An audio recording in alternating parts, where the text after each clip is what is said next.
আমাৰ ছাত্ৰ-ছাত্ৰীসকল তোমালোকৰ ফাৰ্ষ্ট ইউনিট ইভ্যালুয়েশন হৈ আছে যেটো ইউনিট টেস্ট পৰীক্ষা মই সায়েন্সৰ কুৱেশ্যন এখন লৈ আহিছো কুৱেশ্যন পেপাৰ এখন ক্লাছ 7ৰ যিসকল ছাত্ৰছাত্ৰী ক্লাছ 7ৰ পৰীক্ষা হোৱা নাই তোমালোকে চাব পাৰিবা ইয়াৰ পৰা ভালেখিনি কমন পৰা সম্ভাৱনা আছে ছাত্ৰছাত্ৰীসকল তোমালোকৰ বাবে এটা হোৱাটছএপ চেনেল খোলা হৈছে ইউটিউবত সকলো ভিডিঅ' দিয়া সুবিধা হয় সো তাতে আমি কুৱেশ্যন পেপাৰ ইতিমধ্যে শেয়াৰ কৰিছো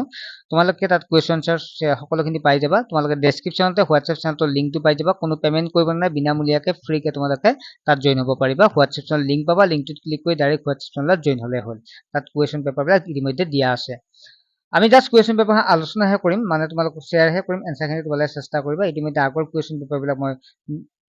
বিশ্লেষণ কৰিছো বা তোমালোকক আটাইখিনি উত্তৰ কৰি দিছো আৰু এইখিনি কুৱেশ্যন পেপাৰ জাস্ট মই তোমালোকক হেৰিহে কৰিম মানে জাস্ট তোমালোকক শেয়াৰহে কৰিম তোমালোকে এনসাৰখিনি কৰিব চেষ্টা কৰিবা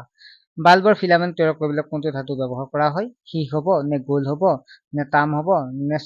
টাংস্টেন হ'ব তোমালোকে কিতাপত চাই লিখিবা তলৰ কোনটো পদাৰ্থ আম্লিক প্ৰকৃতিৰ ইয়াত ধুনিয়াকৈ দিয়া আছে নিমখ পানী নেমুৰ ৰস চূনৰ পানী টেপৰ পানী তোমালোকে আম্লিক জানে যিবিলাক টেঙা বস্তুবিলাক আম্লিক আছে নহয় তলৰ কোনটো ৰাসায়নিক পৰিৱৰ্তন যিবিলাক এবাৰ চেঞ্জ হলে গোটেই ৰূপ সকলোখিনি চেঞ্জ হৈ যায় সেইটো তোমালোকে জানা এটা কোনটো হ'ব ইয়াৰ শুদ্ধ তোমালোকে সুধিছে যে ৰবৰৰ বেণ্ড টনা নে পানী উতলোৱা মেগনেছিয়াম ফিটা জ্বলোৱা নে কাগজ টুকুৰা কৰা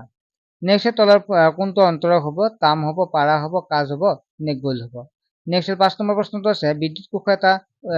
এটা মেৰুত কেইটা মেৰু থাকে এটা দুটা তিনিটা নে চাৰিটা থাকে সুধিছে তাৰ পিছৰ প্ৰশ্নটো আছে তলৰ কোনবিধ পদাৰ্থ ৰঙা লিটমাছ নীলা কৰে অপচন আছে টেপৰ পানী নিমখ পানী ভিনেগাৰ আৰু চূনৰ পানী তাৰ পিছত আছে তলৰ কোনটো পদাৰ্থক প্ৰাকৃতিক সূচক হিচাপে ব্যৱহাৰ কৰা হয় ইয়াত ভিনেগাৰ আছে ৰঙা গোলাপ আছে হালধি আছে নীলা অপৰাজিতা আছে ব্যৱহাৰ কৰিব নোৱাৰি বুলি কৈছে প্ৰাকৃতিক হিচাপে তোমালোকে কোনটো দেখে লিখিবা দুবিধ আম্লিক পদাৰ্থৰ নাম লিখা তাৰ পিছত আছে ভৌতিক পৰিৱৰ্তন দুটা উদাহৰণ দিয়া আমাৰ দৈনন্দিন জীৱন প্ৰশমনৰ দুটা ব্যৱহাৰ লিখা এইবিলাক কিতাপত ধুনিয়াকৈ তোমালোকৰ দিয়া আছে তাৰ পিছত তলৰ বৈদ্যুতিক উপাংশবোৰত চিহ্ন লিখা 6 নম্বৰ প্ৰশ্নটো আছে সুইচ মেৰামতি কৰোতে ইলেক্ট্ৰিচিয়ান সকলে কিয় ৰবৰৰ মোজা পিন্ধে তাৰ পিছত 7 নম্বৰ প্ৰশ্ন আছে দুবিধ প্ৰাকৃতিক সূচকৰ নাম লিখা 8 নম্বৰ আছে মমবাতি জ্বলোৱাৰ সময়ত মম গলা বা মম জ্বলা দুইটা কাৰ্য একেলগে হয় ইয়াৰে কোনটো ভৌতিক পৰিৱৰ্তন আৰু কোনটো ৰাসায়নিক পৰিৱৰ্তন তাৰ পিছত 9 নম্বৰ প্ৰশ্নটো আছে বিদ্যুৎ কোষৰ মেৰু দুটা কি 10 নম্বৰ প্ৰশ্ন দিয়া আছে আমাৰ শৰীৰটো বিদ্যুতৰ